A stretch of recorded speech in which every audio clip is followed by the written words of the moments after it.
Fascist হাসিনার সময় আমি চুপ ছিলাম না, এখনও চুপ থাকতে পারছি না। রাষ্ট্র পরিচালনার দায়িত্ব চেয়ে জনগণকে যে অঙ্গীকারগুলো দেওয়া হয়েছিল সেই অঙ্গীকারগুলো পালন করাটা সরকারের জন্য আবশ্যক, এবং গণতান্ত্রিক দেশে বিরোধী দল হিসেবে যে কোনো ব্যত্যয় হলে তা মনে করিয়ে দেওয়াটাই আমার কাজ, আমাদের কাজ। আমাদের স্বরাষ্ট্রমন্ত্রী বলেছিলেন বাংলাদেশে আর কোনো মব কালচার থাকবে না। জনাব তারেক রহমান দেশে আসার আগে লন্ডনে বসে সোশ্যাল মিডিয়াতে নিজের ব্যঙ্গাত্মক চিত্র শেয়ার করে বাক স্বাধীনতার ঘোষণা দিয়েছিলেন।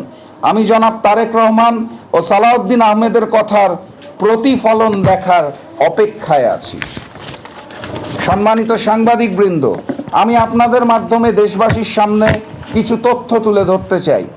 আমি যেই রাজনৈতিক বক্তব্য দিয়েছি তা শুধুমাত্র আমার বক্তব্য অথবা দলীয় মুখপাত্র হিসেবে জাতীয় গণতান্ত্রিক পার্টি জাগপার বক্তব্য। এর সাথে আমাদের 11 দলীয় ঐক্যের কোনো সম্পর্ক নাই। অতএব আমার বক্তব্যকে যারা জামাত অথবা 11 দলের বক্তব্য হিসেবে প্রচার করছেন, অপপ্রচার করছেন, তারা নিঃসন্দেহে ভুল করছেন। 2, আমাকে বিব্রত করার লক্ষ্যে সোশ্যাল মিডিয়ায় আমার ফোন নাম্বার ছড়িয়ে দেওয়া হয়েছে।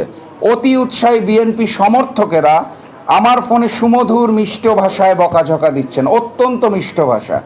একই সাথে নানাবিধ পন্থায় আমাকে হত্যার হুমকি প্রয়োগ করেছেন। জুলাই গণ অভ্যুত্থান পরবর্তী বাংলাদেশে বাক স্বাধীনতার এত চমৎকার উদাহরণ আমরা কেউই আশা করি নাই। আমি অত্যন্ত বিনয়ের সাথে বিএনপি সমর্থকদের বলতে চাই, জুলাই গণ অভ্যুত্থানে আমার জুলাইয়ের 19 তারিখে মৃত্যু হতে পারত।